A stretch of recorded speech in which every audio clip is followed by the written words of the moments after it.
got? Well, basically, this track is owned. It's 100% club owned.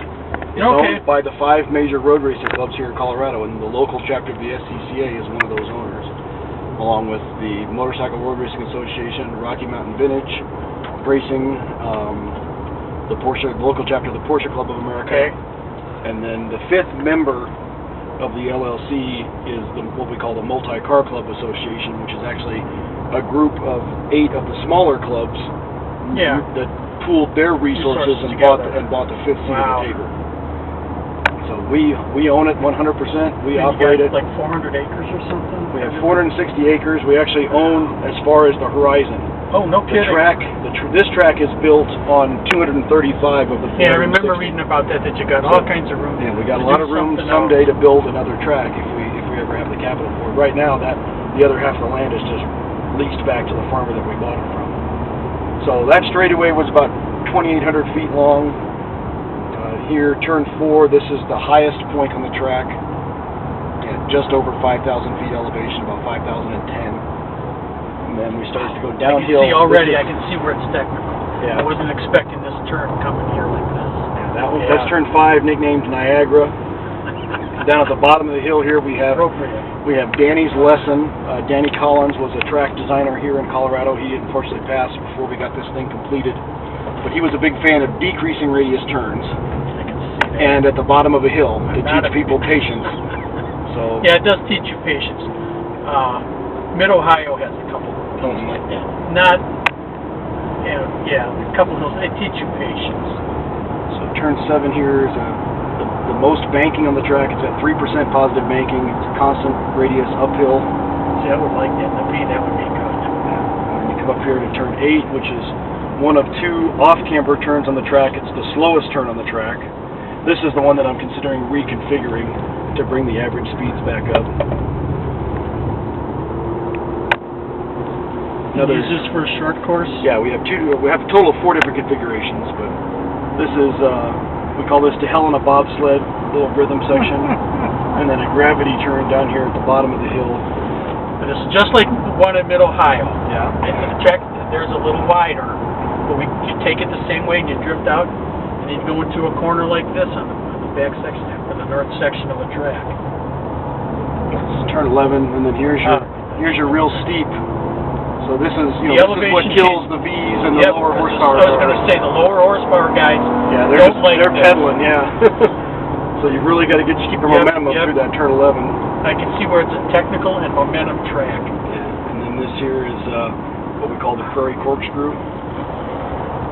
Ready, Michael.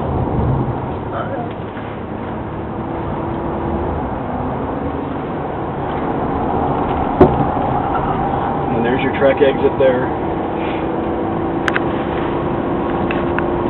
Front straightaway is about 16 or 1700 feet long, and then into turn 1, which is the other off-camber turn on the track. And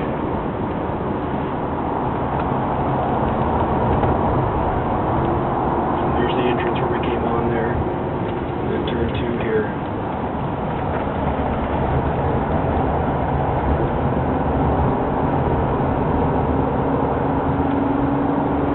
And then the V, basically your straightaway started back there because you wouldn't even lift for turn 3 here. I was saying, Nelson Ledges, if we have the car set up right, we're not in traffic, we only lift and shift in one point. Yeah. Going forward, we know what they call turn 12. It comes off a long, it sweeps with a long straightaway. A lot of guys think there's a couple curves, but in a smaller car like a V or some of the smaller production guys, or even the Formula 4s, we shift twice. Yeah. You just get a lot of momentum. Here no matter what you're in, you're doing a lot of shifting. Yeah, right here. And I'm probably down to second gear here. And you're nailing it to third, but you're going to lift again. You're going to drift to the outside. And you really got to stay out. The first half of this turn is 150-foot radius. The second half is 75-foot. So it really tightens up on you.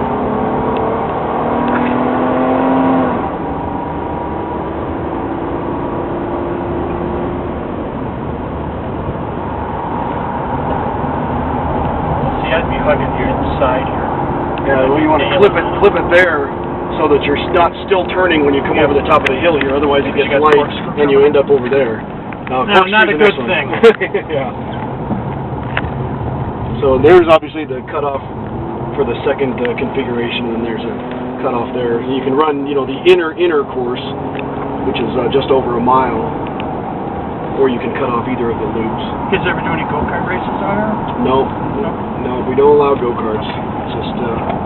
I think maybe the enduro guys, if there was anything out this way, might like something like this. Yeah, I see where all the speed comes off right now. And so you really want to treat that one there as a decreasing radius so you can get on the throttle early. See, at Mid-Ohio, you have one straightaway coming off turn 1, and there is elevation. If you look at the, you can see how it goes up into what they call the keyhole. Keyhole, yeah. Yeah, well, and there's some elevation, but you don't scrub off a lot of speed because it's a lot more gradual than this. That's High Plains Raceway. I thank you very much. Thank you very much. Well, we'll have the plans after 2 weeks. Sometime coming out. And that was it.